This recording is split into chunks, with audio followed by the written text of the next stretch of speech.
এমন একটা ভর্তা থাকলে প্লেটের ভাত নিমিষেই শেষ হয়ে যাবে। হ্যালো ব্রিয়ান, আসসালামু আলাইকুম। কেমন আছেন সবাই? আশা করি সবাই অনেক ভালো আছেন। আপনারা দেখেই বুঝতে পেরেছেন আমি কি করতেছি।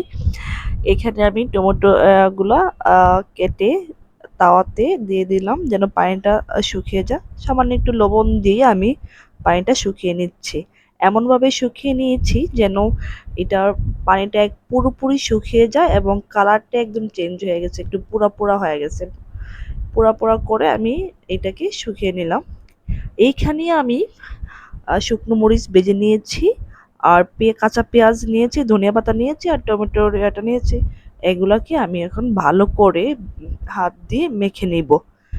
ভর্তাটা হাতে মেখে করলেই ভালো হয় বেশি। এখানে আমি সবগুলো মেখে নিচ্ছি। আর এইটা যত ভালোভাবে মাখিয়ে নেবেন ভর্তাটা খেতে ততটা মজা হবে। এখানে আমি সরিষার তেল দিয়ে আরো ভালো করে মেখে নিব। আর এইটা কিন্তু একটা আমরা মরিচের ভর্তা বলি, কারণ মরিচের ভর্তাটা কিন্তু আমরা খিচুড়ি ভাত সাথেও খাওয়া যায়। এটা আমি সরিষার তেল দিয়ে নিচ্ছি এবং সরিষার তেল দিয়ে ভালো করে এটাকে মাখিয়ে নিব। আর ভর্তা যত ভালোভাবে হাত মাখিয়ে নিবেন ততই খেতে মজা হয়। এমন একটা ভর্তা যদি হয় আর কি লাগে বলেন তো।